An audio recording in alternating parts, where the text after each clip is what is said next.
Hey guys, so real quick here, I'm going to go ahead and do a brief tutorial on how to do client assistance card activation in the new DCA model of CAS 2.0.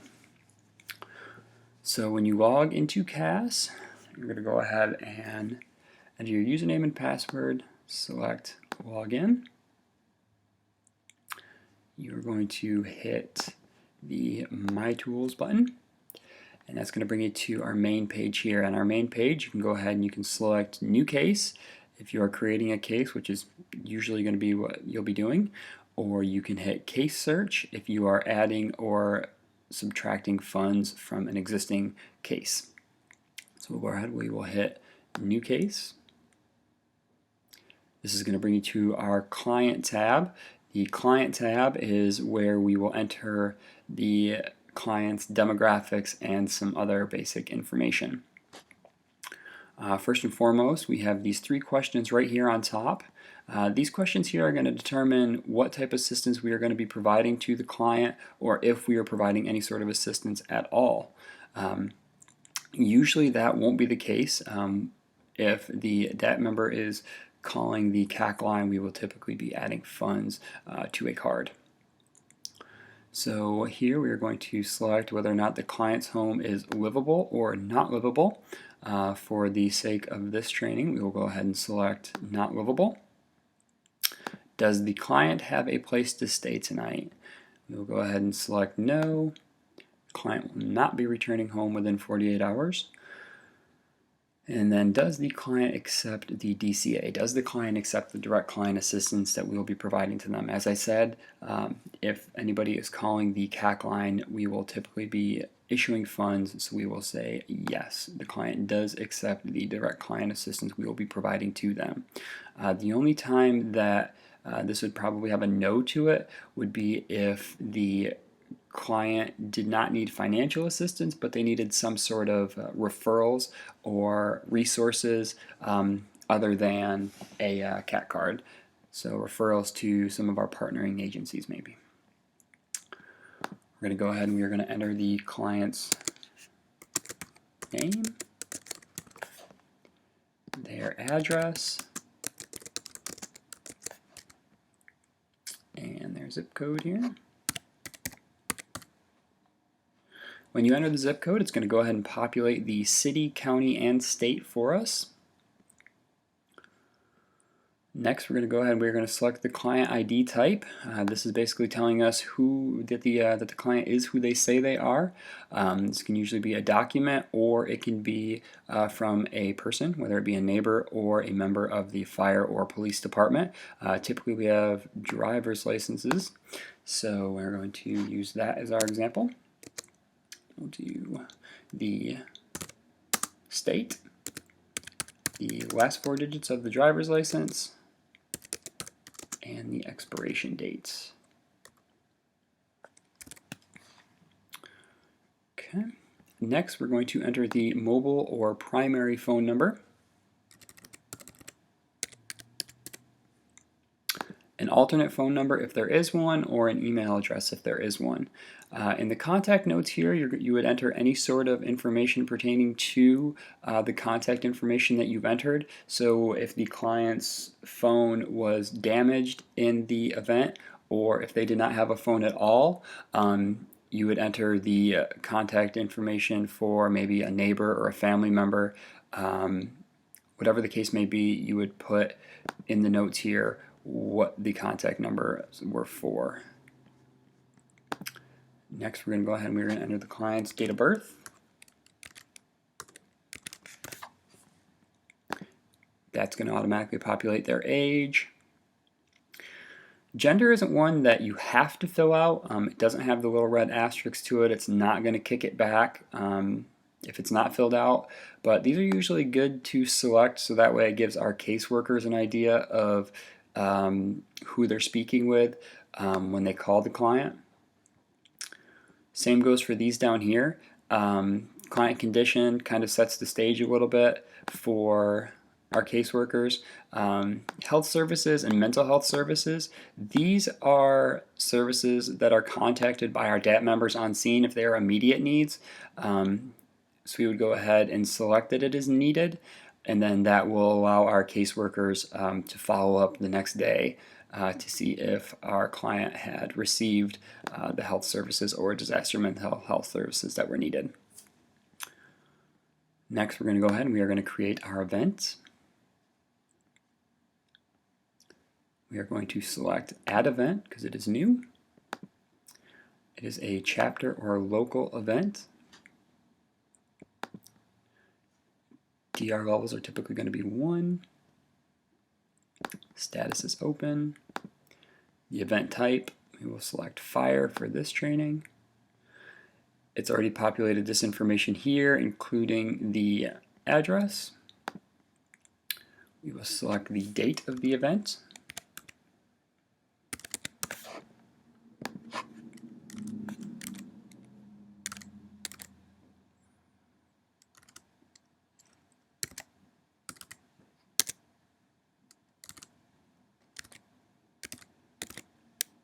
The deployment time, and the arrival time. And this information will be given to you by our DAT member. Once you enter that information, it's going to automatically populate our response time. At this point, you would scroll down further and hit Save. Once you hit Save, do not click here to close out this window yet. You need to select the event that you just created. So we're going to go ahead and we are going to hit Select, and that will close the window for you, and it will create your case event number here that you would give to our DAT member. Next, you're going to go ahead and you're going to enter the number of individuals in the home. For this training, it's 1. If it was anything other than that, you would simply select the corresponding number.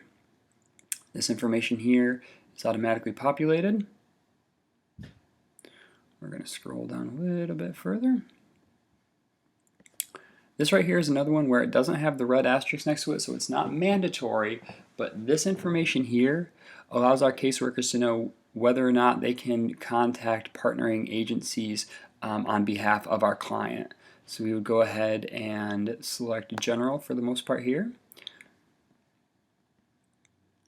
Our interview date.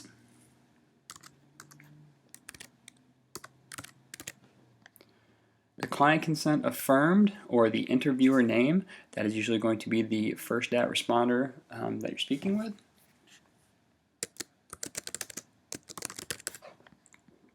The second responder affirming the livability, that's typically going to be a second DAT member.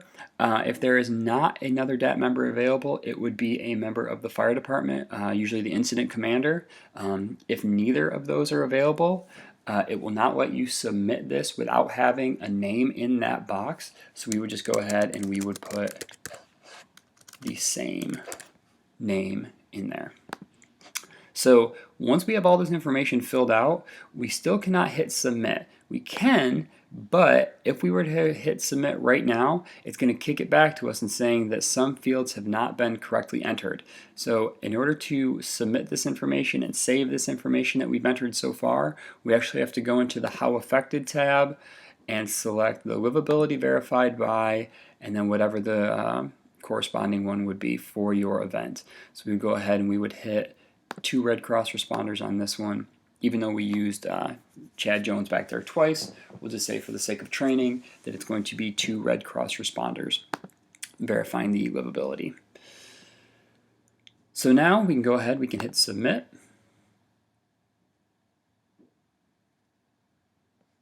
That's going to populate our case ID number. At this point, you can go ahead and give the case ID number to our DAT member. And then we will go ahead and we will start adding funds to our CAC cards. To do that, you're going to select the Direct Client Assistance tab. Here you're going to see our Fast Track Items box.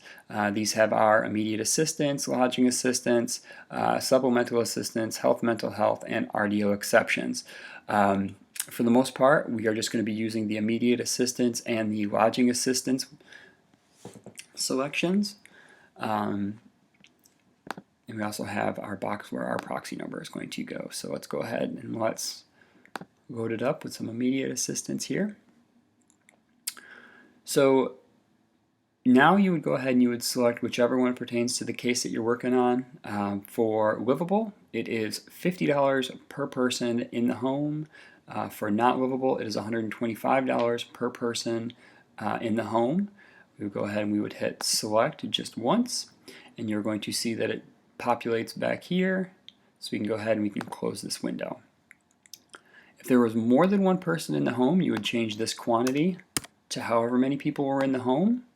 It's still going to keep the unit at $125 per person, but over here it's going to add it up so you have your $250. Go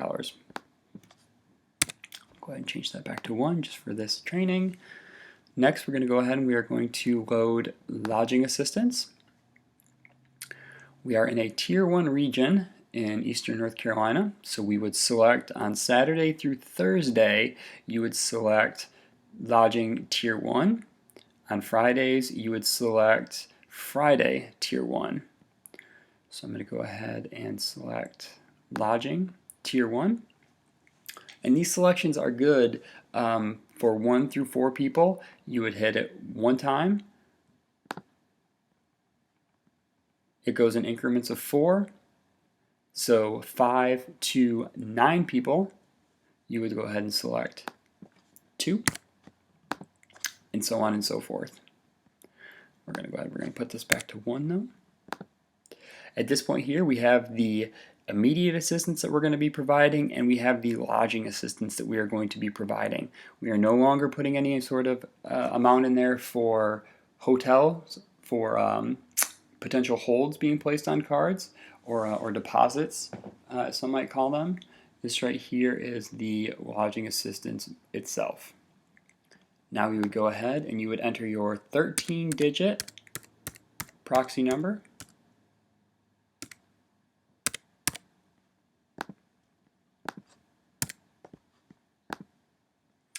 All right, it is a valid number, but we know that it is not an actual CAC card, so I cannot submit this. However, if that was an actual CAC number in there, we would go ahead and we would hit submit.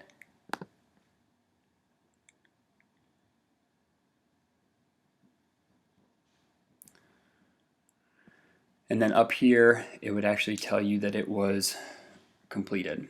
But since it's not a real proxy number, it is not going to let it go through. But we will say that it did go through.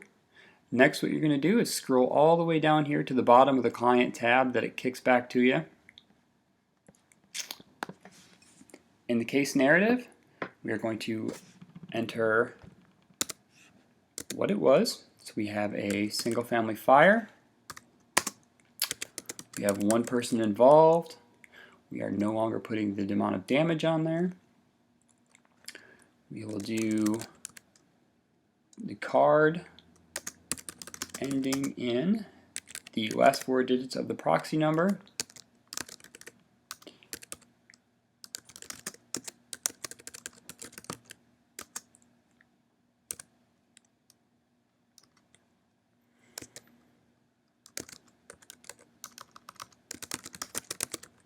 Whether or not it was livable or not livable.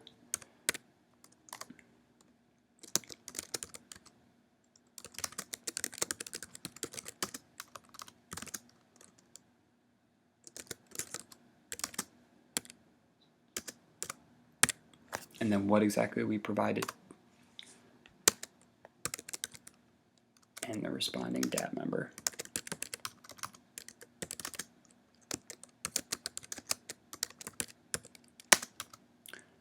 And if there was any other ones, you would go ahead and enter them as well. Once you're done there, you would hit submit.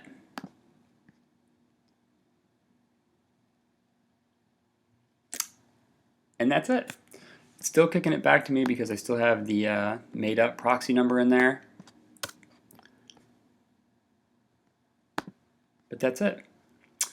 If you guys have any questions when it comes to CAC Activation, or if you'd like to do a one-on-one training, feel free to shoot me an email, Nathan, Nathan.Blakesley, Blakesley, at redcross.org.